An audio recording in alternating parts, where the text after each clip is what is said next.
Hello and welcome to the E-Pathshala course on trade law. I am Yogesh Pai, Assistant Professor of Law at National Law University, Delhi. Today we are going to discuss a module on this course regarding the TRIPS agreement. This module is intended to provide an overview of the TRIPS agreement. To give you a brief outline of the course, we are going to discuss the significance of international intellectual property protection in terms of why it is necessary to have an international regime for intellectual property. We will study some early efforts towards international harmonization by way of looking into the provisions of the Berne Convention and the Paris Convention. We will look into the origins of the TRIPS agreement, some key principles outlined in the TRIPS agreement, different types of intellectual property rights that are protected by way of TRIPS agreement, including copyrights, trademarks, patents, industrial designs, geographical indications, undisclosed information, plant variety protection, layout design protection, etc. We are also going to look into certain TRIPS issues in relation to public interest. Largely we are going to see how countries who are party to the WTO have sought to implement the TRIPS agreement and what flexibilities TRIPS agreement provides in this regard. The context of Doha Declaration will also be discussed, and the relevance of the Doha Declaration in the context of amendment to Article 31 is also discussed in this module. Finally, we are going to do a bit on TRIPS plus agreements by way of free trade and bilateral investment treaties, etc. So, let us start with significance of international intellectual property protection. As we know, knowledge is now being traded across the globe as a good, and with increase in global trading in knowledge over the last century, some international regime that protects basic principles in relation to intellectual property protection is thought as being required for protecting trade in knowledge goods. Now, trade in counterfeit goods, which means trade in IP infringing goods largely, leads to global market distortion. However, there are views and counter views regarding the subject. Professor Jagdish Bhagwati, who has said that if intellectual property is linked to trade, then it must primarily relate to certain trade aspects of intellectual property by way of blocking IP infringing goods at the borders, but not beyond the borders. It means IP protection that seeks to implement certain standards of protection via domestic law is or must not be a requirement under trade treaties. However, other free trade experts argue that if minimum standards of protection are not guaranteed by way of domestic laws within WTO members, it leads to global market distortion in the sense that incentives to innovate are reduced for those companies where IP protection or which are based on IP protection. Technology transfer and foreign direct investment is also thought as one of the important reasons why international intellectual property protection is needed, because it is thought that intellectual property leads to licensing activities or increase in licensing activities, which leads to technology transfer at the local level and which also improves foreign direct investment. However, there is no empirical evidence to conclusively prove this linkage between foreign direct investment and intellectual property protection, or at least there is no conclusive evidence to the extent that higher intellectual property protection must necessarily lead to higher foreign direct investment. Furthermore, it is also said that international intellectual property regime would foster an environment for local innovation. So, by virtue of local innovation through intellectual property protection at the domestic level in all WTO member countries, so that innovation would lead to further spillovers and would improve the general condition of innovation environment in those countries. However, it must be noted that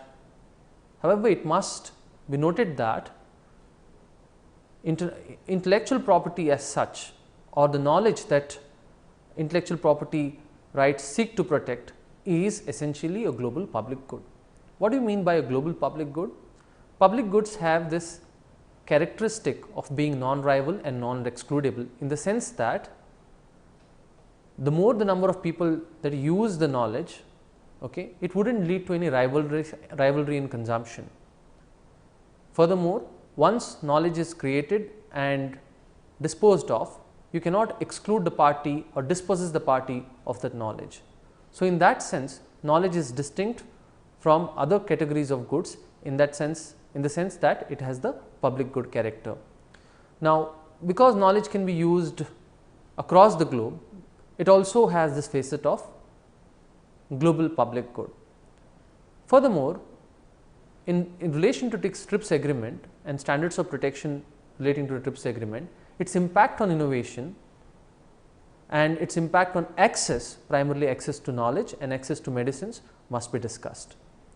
Also, how global price discrimination in relation to intellectual property protected products or services shall be carried on must be noted in the context of developing countries and least developed countries, because income levels in these countries may not allow a larger section of the public to enjoy the goods created by virtue of protecting intellectual property rights. We also must discuss the historical nature of relationship between intellectual property and development. The relationship is highly contested, because there are different phases of history where different countries have calibrated the intellectual property system to suit their needs of economic development.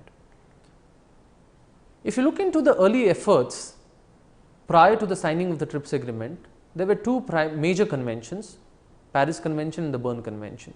Paris Convention largely protected various categories of industrial property to include patents, trademarks, industrial designs, some aspects of geographical indications, unfair competition. Berne Convention was largely in relation to copyright and some aspects of entrepreneurial rights. Now, if you look into the reasons why Paris and Berne were signed, both relate to discriminatory treatment offered by many countries at that point of time, largely countries in Europe, towards nationals from other countries. Now, in this regard, both Paris and Berne lay down the principle of national treatment as the foundational principle. National treatment simply means that whatever treatment you provide to your nationals must also be provided or extended to foreigners. Now, this particular principle is enshrined in the Paris Convention as well as the Berne Convention. In Paris Convention, there are two additional principles. One is the principle relating to priority, which means that if one person or an individual, a patent applicant, has filed a patent application in one particular country, he has 12 months to file it in different countries of the Paris Union. So, this allows sufficient flexibility for the patent applicant to file different application in different countries, and he would not lose novelty in relation to the patent application.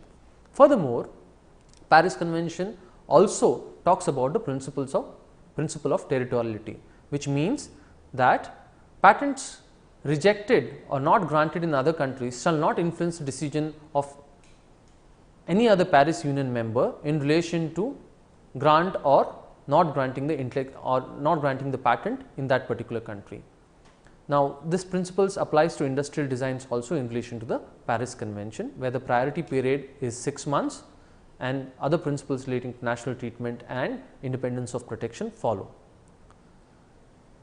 Importantly, Paris Convention had some other principles in relation to protection of appellations of origin and unfair competition, which we need not discuss in detail at this moment. Suffice it is to say that Paris Convention, although required national treatment, it did not require Paris Union member countries to implement the standards provided in the convention, to mean that if Paris Union members did not have a patent law, they were under no obligation to have one.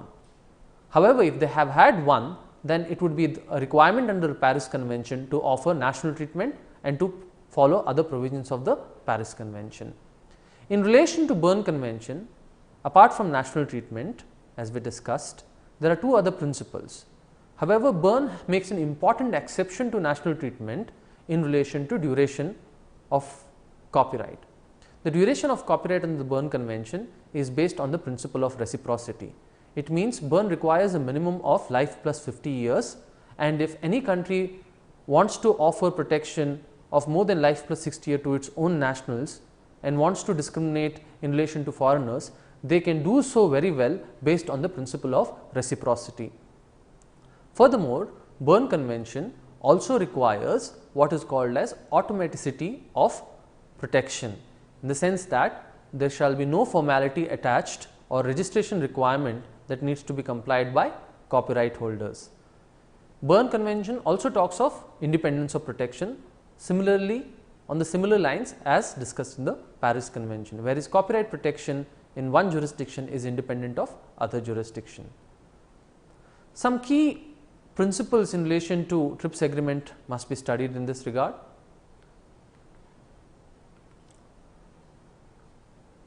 First, let us look into a bit of origins of the TRIPS agreement. TRIPS agreement came largely as a solution to the problem that developed countries were facing at the time when Uruguay round was being discussed in 1986. Prior to the TRIPS agreement, the two important conventions, the Paris Convention and Berne Convention, which is now being administered by the World Intellectual Property Organization, sufficiently provided standards of protection. However, developed countries wanted to increasingly harmonize intellectual property protection across the globe, but post colonization, new developing and least developed countries blocked attempts by developed countries to raise protection within these conventions. Hence, by virtue of developed countries not succeeding to raise the standards of protection within the WIPO forum, these countries lobbied with their respective governments to engage with other countries within the GATT forum, that is the forum in relation to General Agreement on Trade and Tariff. Now, if you look into prior to Uruguay round, the GATT framework barely dealt with principles of intellectual property protection. In fact, Article 20D of the GATT 1947 only provides that countries may take measures to protect importation of IP infringing goods within their borders, in the sense that you can have custom measures to prevent intellectual property infringing goods that come within your border. However, there was no mandate to provide any kind of positive rights based protection to intellectual property owners from different countries. Under GATT framework, hence the relationship between IP and trade was kind of contested. These discussions led to further some more discussions in relation to GATT. It must be noted that since Article 20D was limited in nature, there were further discussions in relation to the Code on Counterfeit Goods within the GATT rounds, several of the GATT rounds. And in one of those GATT rounds, during the Tokyo round, the Code on Counterfeit was discussed. However, there was disagreement between developed and developing countries over the nature of relationship between trade and intellectual property, the choice of forum, and whether norms in relation to counterfeit or trade in counterfeit were required within the framework of GATT. But certain things changed during the Uruguay round. Some years preceding to the Uruguay round, industry groups largely dominated by the pharma industry, the music industry and the software industry lobbied with the United States Trade Representative to propose a broader intellectual property agreement within the framework of GATT in the Uruguay round. Initially, USTR was hesitant, but after a period of time they agreed to put in a proposal during the Uruguay round. These industry groups also lobbied with other industry groups to inform their respective government to support the US proposal. Finally, a tripartite alliance of European Union, United States and Japan supported the negotiations of TRIPS agreement during the Uruguay round. Developing member countries led by India initially protested, but after a point of time they gave into discussing intellectual property issues during the Uruguay round. Certain key principles relating to intellectual property in the TRIPS agreement may be briefly summarized. TRIPS requires only common minimum standards, in the sense that the standards established by the TRIPS agreement are minimum standards. You can always go TRIPS plus, and that is why you have more and more TRIPS plus agreements by way of free trade agreements or protection through bilateral investment treaties or certain plurilateral agreements. Second, TRIPS talks in terms of language of balance. If you look into the preamble, if you look into Article 7 and Article 8, they talk about balance of rights and obligations. Article 7 talks in terms of intellectual property protection being balanced with rights of other countries in relation to the use of technology, use and transfer of technology, and to the balance of rights and obligations.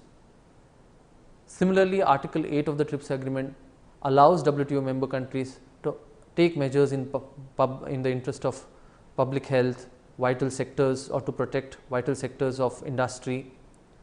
However, these measures have to be consistent with the TRIPS agreement. One of the important and key principles of the TRIPS agreement is national treatment. Of course, Paris Convention and Berne Convention also had provisions on national treatment. However, TRIPS looks into national treatment in the sense that you shall provide no less favorable treatment to WTO members, in the sense that you can always provide less favorable treatment to your own nationals. TRIPS deals with how you treat foreigners rather than your own nationals. Apart from national treatment provision, you have the most favored nation treatment under the TRIPS agreement. Article 4 of the TRIPS agreement says that any advantage, privilege, immunity that you extend to one particular WTO member shall be unconditionally and immediately accorded to all WTO members. This most favored nation requirement is a new addition to international intellectual property agreements. Both Paris and Berne Convention did not have the principle of most favored nation treatment. Most favored nation treatment is primarily granted so that you do not distort trade by virtue of having given preferential treatment in relation to intellectual property protection by choosing and picking certain WTO members. If you extend protection beyond the TRIPS agreement, you shall unconditionally and immediately accord it to all WTO members. Importantly, unlike GATT, where Article 24 provides an exception in relation to regional trade agreements, TRIPS does not provide any FTA exception. It means even if you enter into an FTA, you shall provide the most favored nation treatment protection in relation to intellectual property protection or higher intellectual property protection that subsequent agreement shall envisage. Furthermore, TRIPS also talks about the relationship between pre-TRIPS, that is the WIPO treaties of Berne and Paris. Article 2 says that substantive provisions of the Paris Convention and Berne Convention shall be part of the TRIPS agreement. Similarly, TRIPS agreement does not define exhaustion or principles of exhaustion in relation to intellectual property rights. What it primarily says is that whatever exhaustion regime you adopt, it shall be compatible with national treatment and most favored nation treatment. However, no dispute shall be brought in relation to what exhaustion regime each of the WTO members shall apply within their domestic system. It is important also to note that TRIPS allows WTO member countries to implement the obligations under the agreement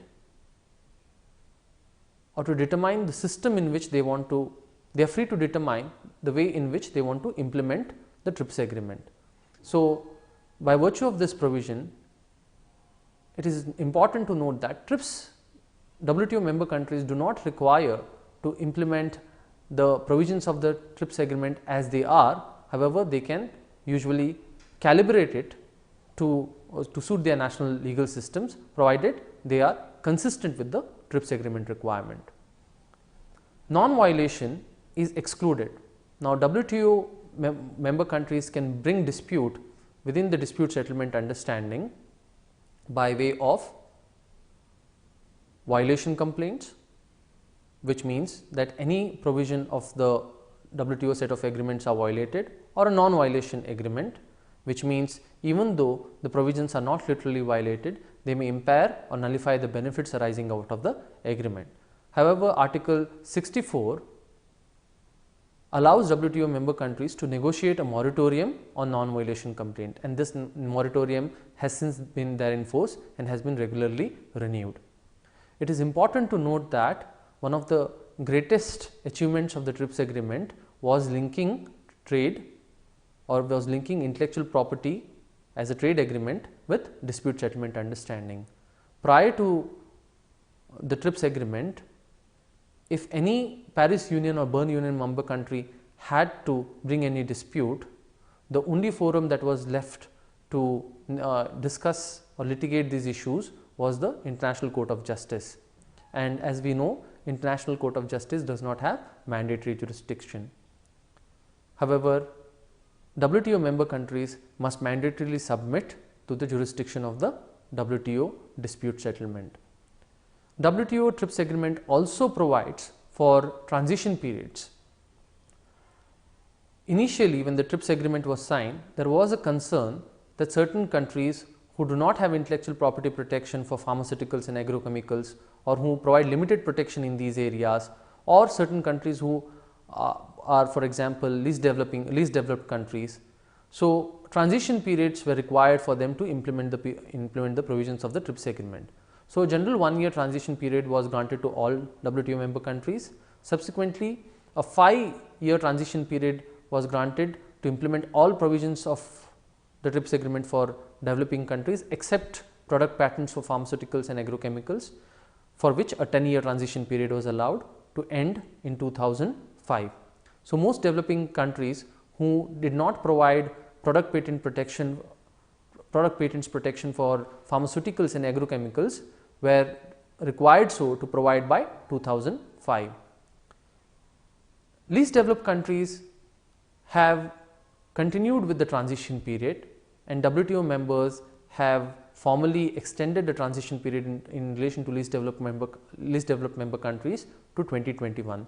So, least developed member countries are not required to implement the provisions of the TRIPS agreement until 2021, including the provisions related to product patents on pharmaceuticals and agrochemicals. However, if they provide intellectual property protection to their own nationals, they shall comply with the national treatment, and also if they provide it to others, they shall be bound by the most favored nation requirement.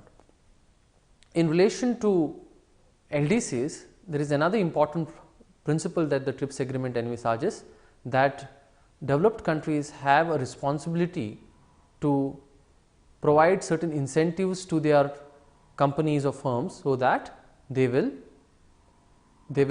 have an interest to develop a viable technology base in least developed countries.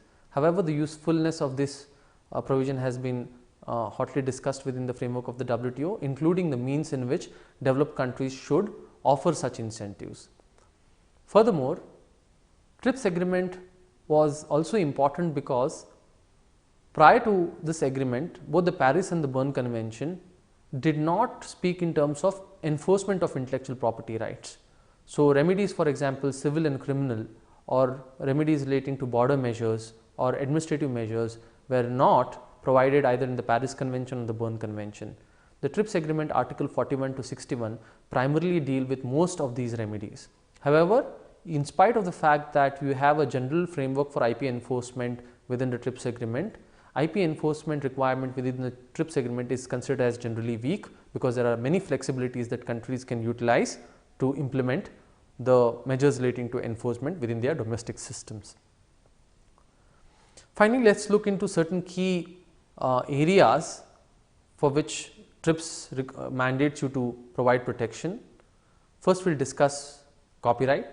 In relation to copyright, substantive provisions of the Berne Convention are referred mutatis mutandis in the TRIPS agreement, by virtue of which the rights protected under Berne Convention, for example, the right to reproduction, translation, adaptation and all those other rights specifically mentioned in the Berne Convention, is now part of the TRIPS agreement. Furthermore, certain exceptions that were provided in the TRIPS agreement or in the Berne Convention in relation to quotation, in relation to educational use, is also part of the TRIPS agreement. However, TRIPS agreement excludes article 6 bis of the Berne Convention, which specifically deals with moral rights. There are two categories of moral rights recognized under the Berne Convention article 6 bis. One is the right to paternity and the right to integrity. In terms of right to paternity, all the Berne Union member countries shall require that authors shall have the right to call themselves as authors, in the sense that they can own their work, right to paternity, and they shall have the right to integrity in terms of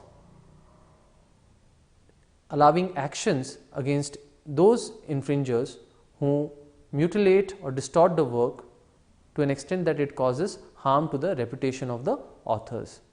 However, TRIPS agreement does not include moral rights, because largely it is considered that moral rights are not trade related, because they are not economic rights, and also because at that point of time US strongly opposed inclusion of moral rights within the framework of the TRIPS agreement, or to subject it to dispute settlement understanding.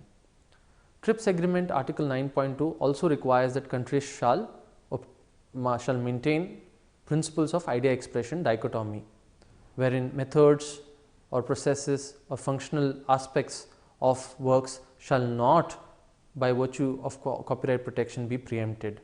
This was largely due to concerns that if copyright protection were to be extended to software, then necessarily countries must implement the idea expression dichotomy. Furthermore, TRIPS agreement also requires WTO member countries to implement provisions relating to computer programs, which means computer programs in either object or source code shall be protected as literary works under the Berne Convention. It also requires that original databases which are original for their sequence, structure and organization shall be protected by virtue of article 10.2 of the TRIPS agreement. However, it does not require WTO member countries to protect non-original databases. Certain countries have gone ahead to provide TRIPS plus protection to non-original databases. However, there is no such requirement under the TRIPS agreement. Article 11 deals with rental rights. Rental rights must be provided under the TRIPS agreement in relation to cinematographic films and computer programs. TRIPS agreement article 14 also requires that certain neighboring rights, which are performers' rights, rights of broadcasting organizations and sound recordings, shall be protected for a specific period of time. Article 13 of the TRIPS agreement deals with limitations and exceptions in relation to rights of the copyright owners, which provides a 3-step test, which says that they shall be limited to certain special cases, provided that they do not conflict with the normal exploitation of the rights of the copyright holder, taking into account, or they should not unreasonably prejudice the interest of the copyright holder. Herein, we shall note that the WTO dispute settlement has rendered a decision in the case of United States, section 110 Fairness to Music Licensing Act, wherein US provided within its law certain exemptions for restaurants and other businesses by virtue of their size of the establishment, by virtue of certain amplifying instruments, and the WTO in this case said that the business style exception, which provided for bigger establishments, was not limited and hence not TRIPS compatible. However, the home style exemption, which was provided for smaller establishment with smaller amplifiers, was accepted within the scope of the TRIPS agreement. In relation to patents, it is important to note that pharmaceutical companies were specifically interested in getting product patents, which was not provided by many countries at that time. So, Article 27.1 requires that any invention, whether products or processes, provided they involve novelty, inventive step and utility, must be protected. It also requires that countries shall not discriminate the grant of an injunction in terms of its availability and enjoyability by virtue of discrimination in relation to place of invention, field of technology, or whether the products are locally produced or imported. TRIPS agreement although says that any invention must be protected, however, it provides broader exceptions. Article 27.2 allows WTO member countries to exclude inventions if the commercial exploitation of which is contrary to ordinary public morality, or if it can seriously prejudice human life, plant and environment. So, this particular provision is grounded in European ethics, and Europeans were primarily responsible to propose such an exception. Many countries including India have such an exception within their domestic laws. WTO member countries may also exclude certain methods in relation to surgical, diagnostic or therapeutic treatment meant for human and animals. So, this again has grounding in relation to ethics, wherein it is thought that these methods, if allowed to be patented, may would not allow doctors to widely use these techniques and may lead to impeding access to health care. However, the other argument or the technical argument within the framework of the patent law is that these methods may inherently lack industrial application and hence should not be allowed to be patented. Article 27.3a allows WTO member countries to exclude in relation to life forms. They may exclude plants and animals, they may exclude essentially biological processes. However, they may not exclude microorganisms and microbiological or non-biological processes. All of this means is that higher life forms like Harvard onco mouse, like transgenic plants may be excluded by virtue of this provision. However, lower life forms like genetically modified microorganisms may not be excluded or should not be excluded and must be specifically provided protection within the WTO domestic member countries laws. Article 27.3b relates to the review. There was heated debates during the TRIPS agreement discussions or the Uruguay round negotiations in relation to protection of or patent protection for life forms. Hence, WTO member countries decided that these provisions in relation to Article 27.3 and its implementation by WTO member countries shall be reviewed, and after the first review, the WTO Secretariat has come up with a compilation of how WTO member countries have implemented the provisions of this agreement. Within Article 27.3b, there are ongoing discussions relating to the linkages between the TRIPS and the CBD agreement.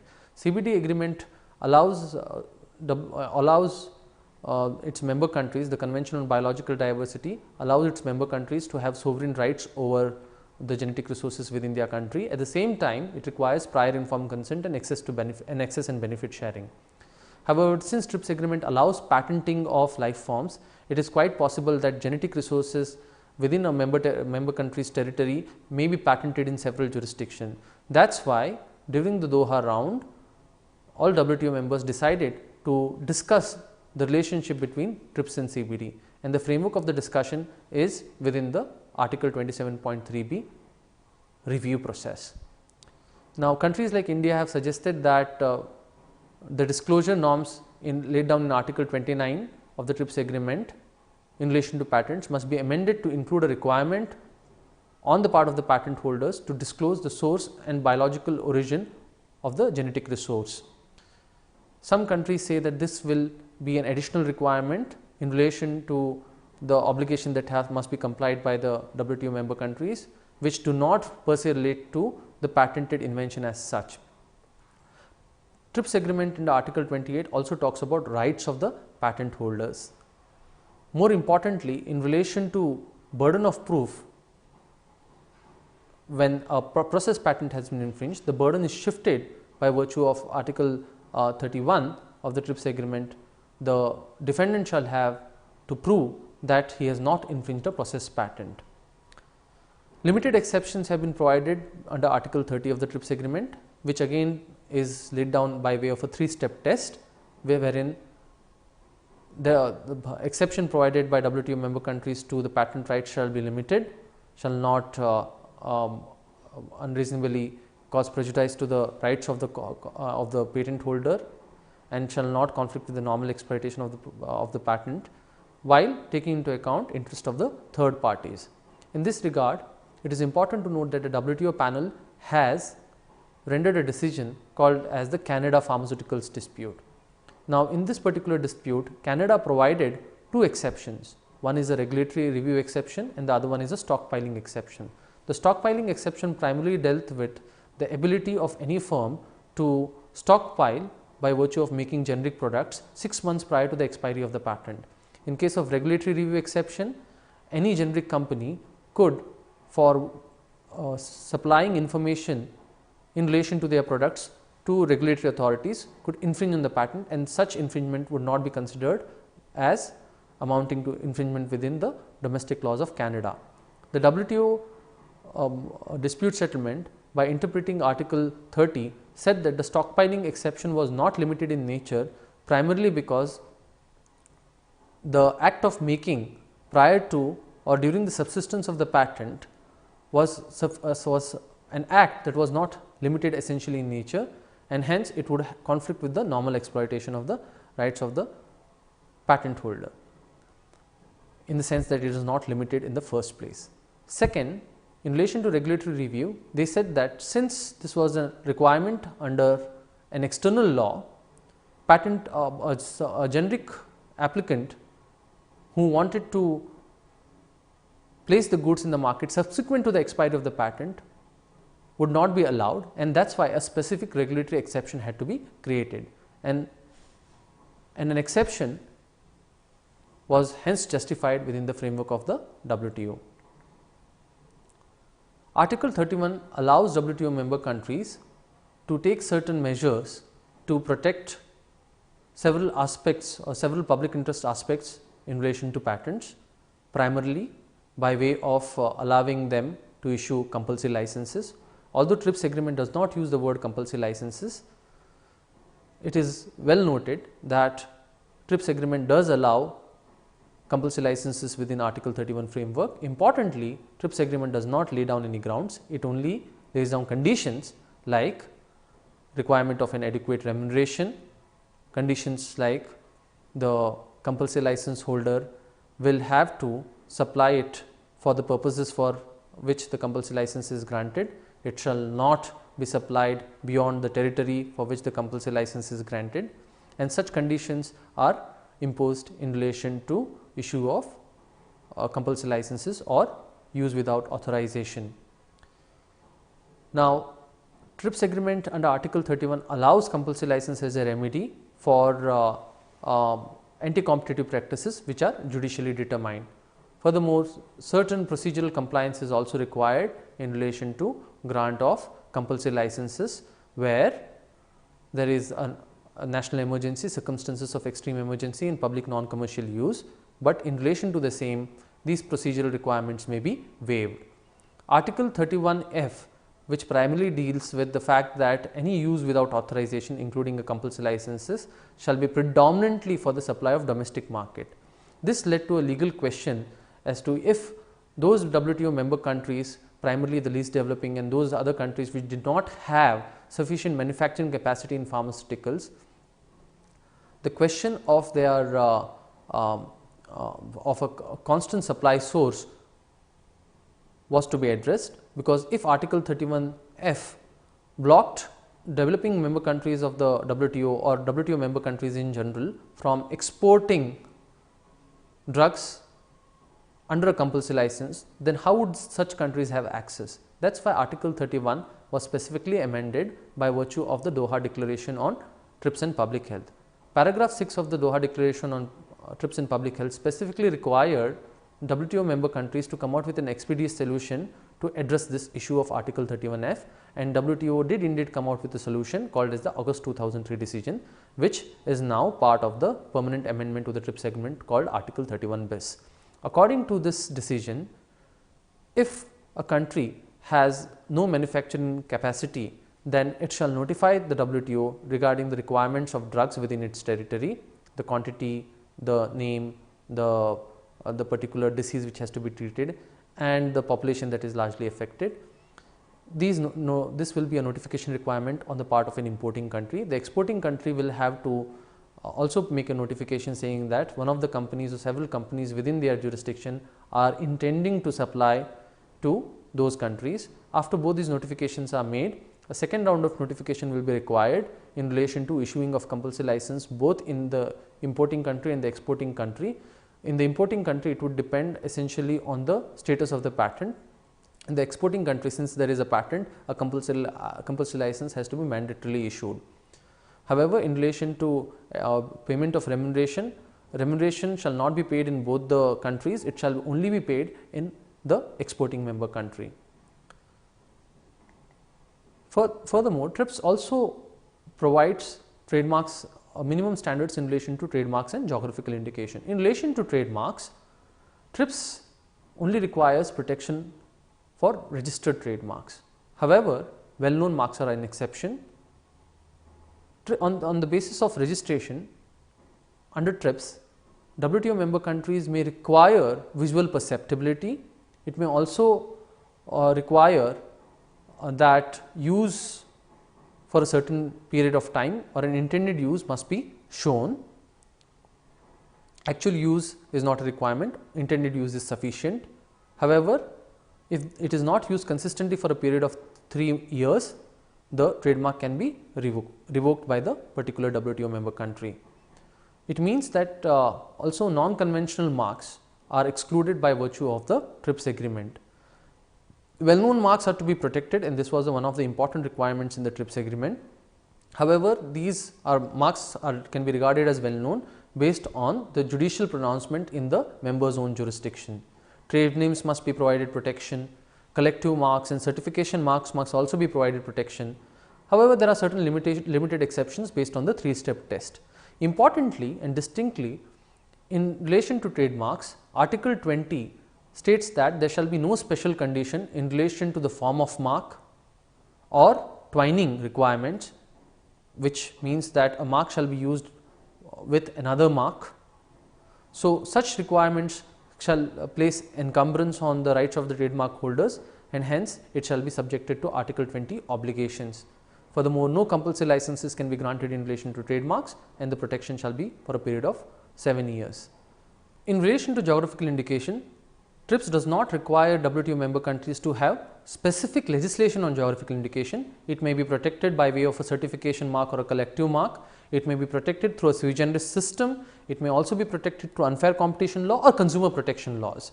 Article 22 of the TRIPS agreement basically requires certain minimum and mandatory standards in relation to GI protection, which lays down a test of misleading or confusing test, wherein any product that is GI protected must be subjected to a test of whether any infringement of the GI would actually mislead or confuse the relevant members of the public. However, in relation to wines and spirits, there is an additional requirement that the use of type, style, like, although not misleading, shall still amount to infringement of a geographical indication, but this requirement is specifically in relation to wines and spirits. Furthermore, currently there are 2 particular issues that are being negotiated within the Doha round. One is the possibility of having a multilateral register for wines and spirits, and secondly is providing higher protection for all GIs other than wines and spirits. Other kinds of intellectual property that are protected within the scope of the TRIPS agreement are industrial designs. There is also a requirement to protect layout designs or semiconductor chip protection. Plant variety protection may be provided through a sui generis regime or a patent law or a combination of both. However, what effective protection in relation to plant variety is not specifically defined. Article 39 also requires confidential information to be protected, particularly trade secret shall be protected either by virtue of common law or by specific legislation, and certain regulatory and test data that is submitted to authorities shall be protected against unfair commercial use. What unfair commercial use means in the context of such protection is not particularly clear within the TRIPS agreement. Article 10 bis of the Paris Convention requires that countries shall implement obligations relating to unfair competition, provided they have the freedom to determine what constitutes honest or measures that are contrary to honest commercial practices. Finally, post the TRIPS agreement, there are several other agreements that have ratcheted up the standards in relation to intellectual property protection and enforcement. Agreements that have done so are primarily the regional trade agreements or the free trade agreements or the European or the economic partnership agreements. Now, in this context, it is important to note that the demanders have tried to raise or harmonize the level of protection by demanding data exclusivity, which is not provided under Article 39 of the TRIPS agreement, by extending the patent term beyond 20 years, which is a minimum requirement under TRIPS agreement, by also seeking what is called as patent linkage, wherein a drug regulator would require to police patents in the sense that they shall not grant any permission for a generic applicant if they are in the know of that a particular patent has been infringed. Plurilateral agreements like the agreement on counterfeiting trade, the ACTA counterfeiting trade agreement, then you have the Trans-Pacific Partnership, and other agreements have raised protection in relation to IP enforcement by requiring several measures that go beyond the IP enforcement chapter in the TRIPS agreement. Certain other bilateral investment forums have also sought to raise by virtue of extending protection through fair and equitable treatment principles and full protection that are enshrined in such bilateral investment treaties. It may also be raised, or TRIPS related TRIPS plus related measures may also be done through unilateral ratcheting up, wherein countries have undertaken obligations within their domestic law unilaterally to raise the minimum standards of protection, which go well beyond the TRIPS agreement. With this, we finally conclude a basic overview of the TRIPS agreement, and we have discussed the need for intellectual property protection. Then we have also discussed the reason why Berne and Paris Convention came into existence, the origins of the TRIPS agreement, the key principles of the TRIPS agreement, the various categories of intellectual property rights that are protected by way of TRIPS agreement, and certain key mandate that is required under the TRIPS agreement, the Doha Declaration and August 2003 decision. We have also looked into few TRIPS plus agreements and the import that it may have on increasing harmonization of international intellectual property protection. With this, we conclude. Thank you very much for your patient listening.